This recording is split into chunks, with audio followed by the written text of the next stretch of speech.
CM ಸಿದ್ದರಾಮಯ್ಯನವರು ಸಲ್ಲಿಸಿದ್ದ writ ಅರ್ಜಿ ಇವತ್ತು ಹೈಕೋರ್ಟ್ನಲ್ಲಿ ವಜಾ ಆಗಿದೆ.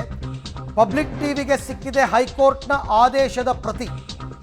197 ಪುಟಗಳ ವಿಸ್ತೃತವಾದ ಆದೇಶವನ್ನು ಇವತ್ತು ಹೈಕೋರ್ಟ್ ಕೊಟ್ಟಿದೆ ಏಕಸದಸ್ಯ ಪೀಠ. ಪಬ್ಲಿಕ್ ಟಿವಿಯಲ್ಲಿ ಎಕ್ಸ್ಕ್ಲೂಸಿವ್ ಆದೇಶದ ಪ್ರತಿ. ಸಾರಾಂಶದ ಬಗ್ಗೆ ಈಗಾಗಲೇ ಹೇಳಿದ್ದೀವಿ. 11 ವಿಷಯಗಳನ್ನು ಪ್ರಸ್ತಾಪ ಮಾಡಿ ಈ ಆದೇಶವನ್ನು ಹೊರಡಿಸಿದೆ ಹೈಕೋರ್ಟ್. 11 ಸಾರಾಂಶಗಳನ್ನು ಆದೇಶದಲ್ಲಿ ಉಲ್ಲೇಖಿಸಿದ್ದಾರೆ ಜಡ್ಜ್. ಏನದು ಸಾರಾಂಶಗಳು ಅನ್ನೋದ್ರ ಬಗ್ಗೆ ಕೂಡ ಮಾಹಿತಿಯನ್ನು ಕೊಡ್ತೀವಿ. ಯಾವ ಆಧಾರದಲ್ಲಿ ಅರ್ಜಿಯನ್ನು ವಜಾಗೊಳಿಸಲಾಗಿದೆ, ಈ ಎಲ್ಲ ಅಂಶಗಳನ್ನು ಕೂಡ ಇನ್ ಡೀಟೇಲ್ 197 ಪುಟಗಳ ಆದೇಶವನ್ನು, ವಿಸ್ತೃತ ಆದೇಶವನ್ನು ಕೋರ್ಟ್ ಕೊಟ್ಟಿರೋದು. ಅದನ್ನು ನೋಡಬೇಕು, ಏನು ಅಂಶಗಳನ್ನು ಹೇಳಿದ್ದಾರೆ. ಯಾಕೆಂದರೆ ಆ ಅಂಶಗಳೇ ಇವರು ವಿಭಾಗೀಯ ಪೀಠಕ್ಕೆ ಹೋದಾಗ ಕನ್ಸಿಡರ್ ಆಗ್ತಕ್ಕಂಥದ್ದು, ಸುಪ್ರೀಂ ಕೋರ್ಟ್ಗೆ ಹೋದಾಗ ಕನ್ಸಿಡರ್ ಆಗ್ತಕ್ಕಂಥದ್ದು. ಆ 11 ಪಾಯಿಂಟ್ಸ್ ಏನು ಅದನ್ನೇ ನೋಡ್ತಾರೆ ಎಲ್ಲರೂ ಕೂಡ. ಯಾಕೆ ರಿಟ್ ಅರ್ಜಿಯನ್ನು ವಜಾಗೊಳಿಸಲಾಗಿದೆ ಅನ್ನೋದಕ್ಕೆ ಕಾರಣ ಕೊಡಬೇಕಲ್ಲ ಕೋರ್ಟ್. ಅದು ಈ ಬಗ್ಗೆ ಮತ್ತಷ್ಟು ಮಾಹಿತಿ ನನ್ನ ಕೊಲೀಗ ಮುರಳಿ ಅವರಿಂದ ಪಡ್ಕೊಳ್ಳೋಣ. ಮುರಳಿ, ಈಗ ಆ ಪ್ರಮುಖವಾದ 11 ಅಂಶಗಳು ಏನು, ಯಾವ ಆಧಾರದಲ್ಲಿ ರಿಟ್ ಅರ್ಜಿ ವಜಾಗೊಳಿಸಲಾಗಿದೆ ಅನ್ನೋದಕ್ಕೆ ಏನು ರೀಸನ್ಸ್ ಕೊಡುತ್ತೆ ಕೋರ್ಟ್? ಖಂಡಿತವಾಗಿಯೂ ಅರವಿಂದ್, ಯಾಕಂದ್ರೆ ಈ ಪ್ರಕರಣದಲ್ಲಿ ಸಂಬಂಧಪಟ್ಟಂತೆ ರಾಜ್ಯಪಾಲರು ಪೂರ್ವಾಗ್ರಹ ಪೀಡಿತರಾಗಿ ಆದೇಶವನ್ನ ಕೊಟ್ಟಿದ್ದಾರೆ. ಜೊತೆಗೆ ಇದರಲ್ಲಿ ಯಾವುದೇ ರೀತಿಯ ಹುರುಳಿಲ್ಲ ಮತ್ತು ಶಿಫಾರಸನ್ನ ಎಲ್ಲೂ ಕೂಡ ಮಾಡಿಲ್ಲ ಅನ್ನೋದ್ರ ಬಗ್ಗೆ ಅವರು ಉಲ್ಲೇಖವನ್ನ ಮಾಡ್ತಾ ಹೋಗ್ತಾ ಇದ್ರು.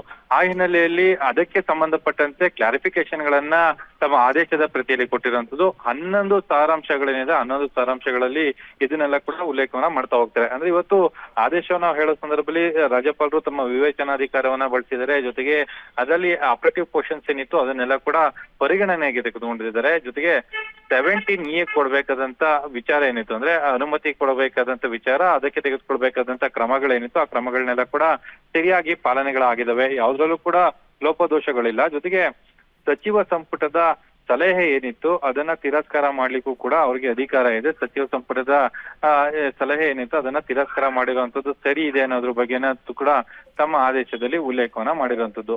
ಸರಿಸುಮಾರು 11 ಪುಟಗಳ 11 ಸಾರಾಂಶಗಳೇನಿತ್ತು, 11 ಲೈನ್ ಸಾರಾಂಶ ಏನಿದೆ ಆ ಸಾರಾಂಶದಲ್ಲಿ ಇದನ್ನೆಲ್ಲ ಕೂಡ ಉಲ್ಲೇಖವನ್ನ ಮಾಡಿರುವಂತದ್ದು. ಅರವಿಂದ್, ಅಂದ್ರೆ ಮುರಳಿ, ಇವಾಗ ಆದೇಶ ಪ್ರತಿಯಲ್ಲಿ ಬಿಗಿನಿಂಗ್ ಅಲ್ಲಿ ಆಪರೇಷನಲ್ ಪೋರ್ಷನ್ ಬಿಟ್ಟರೂ ಕೂಡ ಒಟ್ಟಾರೆ ಸಮ್ಮರಿ ಏನು ಅಂತಕ್ಕಂಥದನ್ನ 11 ಪಾಯಿಂಟ್ ಮಾಡಿರ್ತಕ್ಕಂಥದ್ದು ಹೇಗೆ?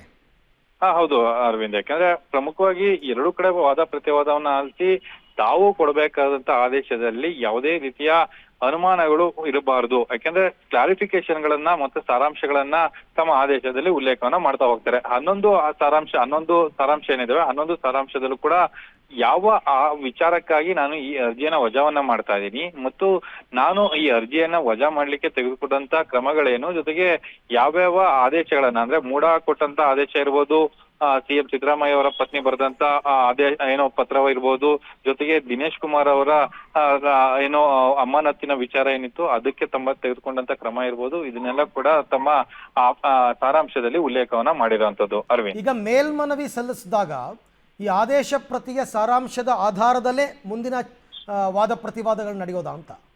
ಖಂಡಿತ ಅರವಿಂದ್, ಯಾಕಂದ್ರೆ ವಿಭಾಗೀಯ ಪೀಠ ಈಗ ಕೇವಲ ಏಕಸದಸ್ಯ ಪೀಠದಲ್ಲಿ ಅರ್ಜಿ ವಿಚಾರಣೆ ನಡೆದಿದೆ. ಏಕಸದಸ್ಯ ಪೀಠದ ಆದೇಶ ಬಂದಿರುವಂತದ್ದು. ಈಗ ವಿಭಾಗೀಯ ಪೀಠಕ್ಕೆ ಹೋದ ಸಂದರ್ಭದಲ್ಲಿ ಇಬ್ಬರು ನ್ಯಾಯಮೂರ್ತಿಗಳು ಇರ್ತಾರೆ. ಆ ಸಂದರ್ಭದಲ್ಲಿ ಮತ್ತೆ ತಮ್ಮ ದಾಖಲಾತಿಗಳನ್ನ ಪ್ರೊಡ್ಯೂಸ್ ಮಾಡುವಂತದ್ದು, ಅವರಿಗೆ ಈ ರಾಜ್ಯಪಾಲರ ಆದೇಶದ ಬಗ್ಗೆ ಮನವರಿಕೆ ಮಾಡ್ಕೊಡುವಂತದ್ದು, ಜೊತೆಗೆ ಸಿಎಂ ಅವರ ಪಾತ್ರ ಇಲ್ಲ ಅನ್ನೋದ್ರ ಬಗ್ಗೆ ತಿಳಿಸ್ಕೊಳ್ಳೋ ಪ್ರಯತ್ನಗಳು, ಇವೆಲ್ಲದ್ರ ಬಗ್ಗೆನೂ ಕೂಡ ಮಾಹಿತಿಗಳನ್ನ ಕೊಡ್ತಾ ಹೋಗ್ತಾರೆ. ಆ ಸಂದರ್ಭದಲ್ಲಿ ಆಗುವಂತ ಬೆಳವಣಿಗೆಗಳಿರುತ್ತೆ. ಆ ಬೆಳವಣಿಗೆಗಳನ್ನ ಪರಿಗಣನೆಗೆ ತೆಗೆದುಕೊಳ್ಬೇಕು ಅಂತ ಹೇಳಿ ಹೈಕೋರ್ಟ್ಗೆ ಮನವಿಯನ್ನ ಮಾಡುವಂತದ್ದು. ಸದ್ಯಕ್ಕೆ ನಾಳೆ ಮೇಲ್ಮನವಿಗೆ ಸಲ್ಲಿಕೆ ಮಾಡಿದ್ರೆ ವಿಭಾಗೀಯ ಪೀಠದಲ್ಲಿ ಆಗ ಆಗುವಂತ ಬೆಳವಣಿಗೆಗಳೇನು ಅನ್ನೋದ್ರ ಬಗ್ಗೆನೂ ಕೂಡ ಸಾಕಷ್ಟು ಕುತೂಹಲ ಇದೆ. ಅಂದ್ರೆ ಅವರ ವಿಚಾರ ಏನಿರುತ್ತದೆ ಅಂದ್ರೆ ಏಕಸದಸ್ಯ ಪೀಠದ ಆದೇಶ ಏನಿದೆ ಆದೇಶವನ್ನ ತಡೆ ಹಿಡಿಬೇಕು ಅಂತ ಹೇಳಿ ತುರ್ತಾಗಿ ಮನವಿಯನ್ನ ಮಾಡ್ಕೊಳ್ತಾರೆ. ಅದು ವಿಭಾಗೀಯ ಪೀಠ ಯಾವ ರೀತಿಯಲ್ಲಿ ಪರಿಗಣನೆಗೆ ತೆಗೆದುಕೊಳ್ಳುತ್ತೆ ಅನ್ನೋದ್ರ ಬಗ್ಗೆ ಕೂಡ ಕುತೂಹಲ ಮೂಡಿಸ್ತಾ ಇರುವಂತದ್ದು. Arvind, okay Murali, thank you. ತಮ್ಮೆಲ್ಲ ಮಾಹಿತಿಗಾಗಿ ಧನ್ಯವಾದ. ಈಗ ನಾಳೆ ಅವರು ವಿಭಾಗೀಯ ಪೀಠಕ್ಕೆ ಮೇಲ್ಮನವಿ ಸಲ್ಲಿಸಿದರೆ ಇವತ್ತೇ ದೂರುದಾರರು ಕೆವಿಯಟ್ ಕೂಡ ಹಾಕೋತಾ ಇದ್ದಾರೆ 3 ಗಂಟೆಗೆ. ಕೆವಿಯಟ್ ಅಂತಂದರೆ ನೀವು ಇಮಿಡಿಯೇಟ್ ಆಗಿ ನೀವು ಮಧ್ಯಂತರ ಆದೇಶವನ್ನು ಕೊಡಬಾರ್ದು, ನಮ್ಮ ವಾದಗಳನ್ನು ಕೂಡ ಆಲಿಸಿ ಆನಂತರ ತೀರ್ಪು ಕೊಡಬೇಕು ಅಂತ. ಹಾಗಾಗಿ ಈಗ ಸಿದ್ದರಾಮಯ್ಯನವರಿಗೆ ಅಲ್ಲೂ ಕೂಡ ಸಂಕಷ್ಟ ಅಂತಕ್ಕಂಥದ್ದು ಗೊತ್ತಾಗ್ತಾ ಇದೆ. ಡೈಲಿ ಬೇಸಿಸಲ್ಲಿ ಕೆಲಸ ಮಾಡ್ತಾಯಿದ್ರು. ಸೊ ಮುಂದಿನ ದಿನಗಳಲ್ಲಿ ಅವರಿಗೆ ರಕ್ಷಣೆ ಹೆಂಗೆ ಕೊಡಬೇಕು ಒಂದು 25 ಲಕ್ಷ ಮತ್ತು 8.5 ಲಕ್ಷ ಕೊಡ್ತಕ್ಕಂಥದ್ದು ಅದೇನು ಬೇಡಿಕೆ ಇದೆ. ಎಲ್ಲ ಮಂತ್ರಿಗಳು ಕೂಡ ಹೈಕೋರ್ಟ್ ತೀರ್ಪು ಬಂದಿರೋದ್ರಿಂದ ರಿಯಾಕ್ಟ್ ಮಾಡ್ತಾ ಇದ್ದಾರೆ. ಆಲ್ಮೋಸ್ಟ್ ಎಲ್ಲರೂ ಕೂಡ ಮುಖ್ಯಮಂತ್ರಿ ಸ್ಥಾನ ಅಬಾಧಿತ, ಅವರ ಬೆಂಬಲಕ್ಕೆ ನಾವು ನಿಲ್ತೀವಿ ಅಂತಕ್ಕಂಥ ಮಾತನ್ನು ಪ್ರತಿಯೊಬ್ಬರು ಆಡ್ತಾ ಇದ್ದಾರೆ. ಜೊತೆಗೆ ಇದು ಬಿ ಜೆ ಪಿ ಷಡ್ಯಂತ್ರ ಅಂತಾರೆ. ಬಿ ಜೆ ಪಿ ಷಡ್ಯಂತ್ರ ಇರ್ಬೋದು, ಬಿ ಜೆ ಪಿಯವರು ಸುಳ್ಳು ಆರೋಪನೆ ಮಾಡಿರ್ಬೋದು, ಆದರೆ ಕೋರ್ಟ್ ಕೊಟ್ಟಿರೋ ತೀರ್ಪಿನ ಬಗ್ಗೆ ಹೆಂಗೆ ನೀವು ಆರೋಪ ಮಾಡ್ತೀರಾ?